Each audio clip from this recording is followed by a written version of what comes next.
말씀과 함께하는 하나님의 행복의 소리 라운큐트 시안입니다.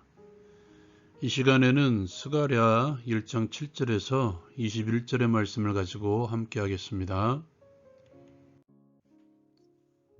하나님께서는 스가랴에게 환상을 보여주십니다.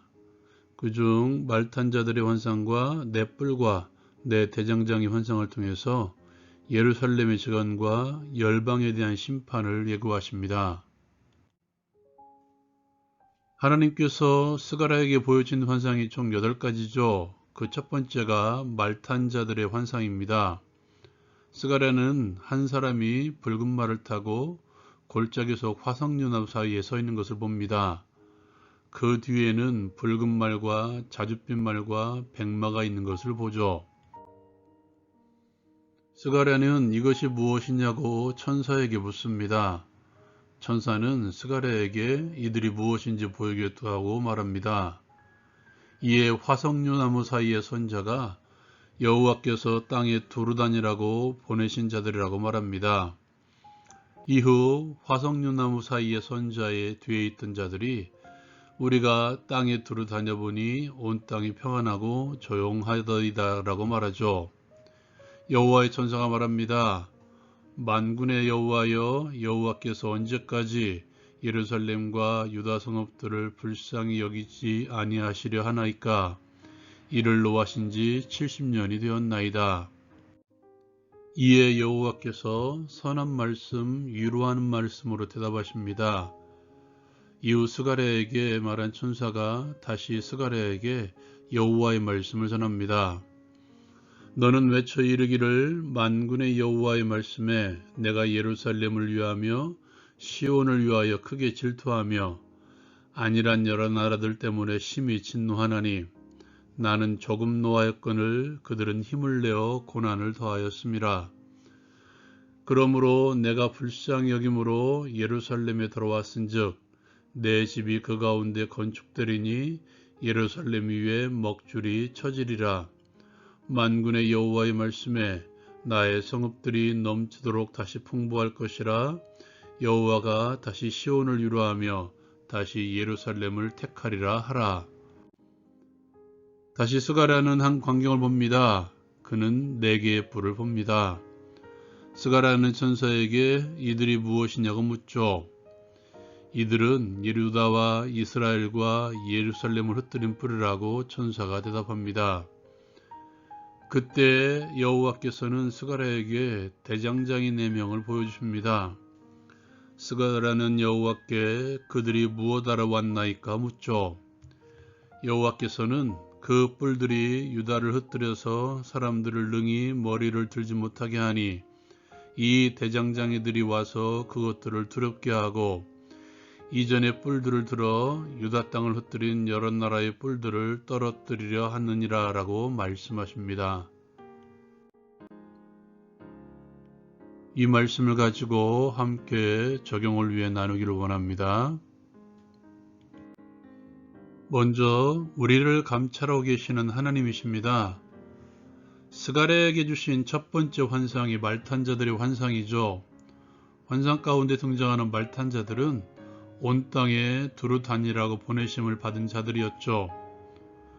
그리고 돌아와서 그들은 온 땅의 평안함을 하나님께 보고합니다. 그런데도 하나님께서는 이스라엘을 위해서 진노하신다고 말씀하십니다. 그렇다면 말탄 자들이 보고한 평안은 단순한 평안이 아니었다는 것이죠. 실제로 그 당시 역사를 돌아보면 이스라엘 백성들은 페르시아에 의해서 지배를 받고 있었던 시대였습니다. 강대국의 힘에 의해 자유를 누리지 못하고 지배를 받고 있었던 이스라엘 백성들. 하나님께서는 이것을 감찰하고 알고 계셨다는 것입니다.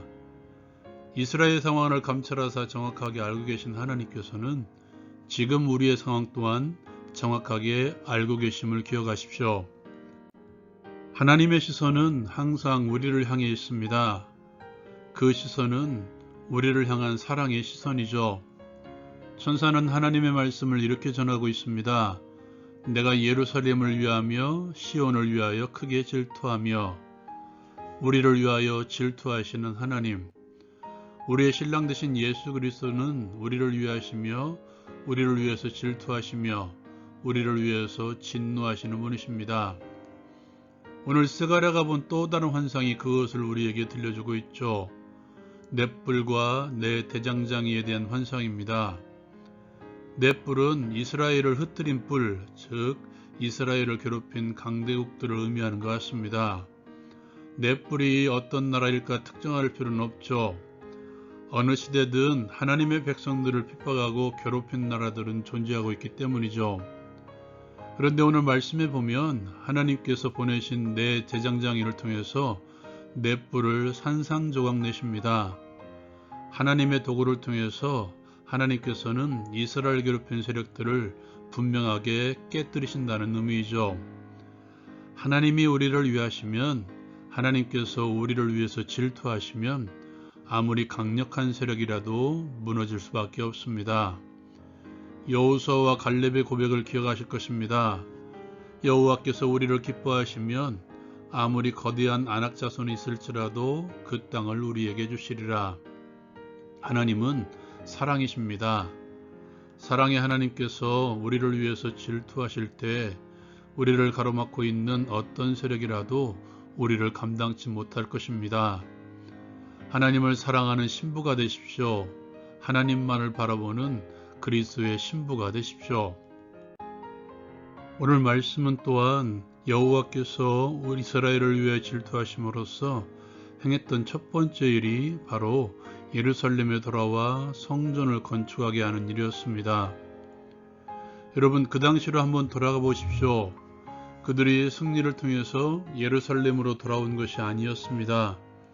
포로 생활 가운데서 그들을 지배하고 있었던 고레스 왕의 칙령에 의해서 돌아온 것이죠. 그들이 돌아왔을 때 그들을 기다리고 있었던 것은 여전히 황폐화된 성읍뿐이었습니다. 그리고 그들이 짓기 시작한 성전은 예전의 영광에 비해 턱없이 초라한 것이었죠. 이러한 상황에 그들의 이 모든 것이 승리를 주시기 위한 하나님의 인도하심이었다라고 그들이 상상할 수 있었을까? 이런 의문이 생길 수밖에 없습니다. 또한 그것의 시작이 그들의 회복 또한 풍성함의 시작이었을까? 그런 믿음이 있었을까 하는 의문이 생기기도 하죠. 우리의 상황과 한번 비교해 보십시다.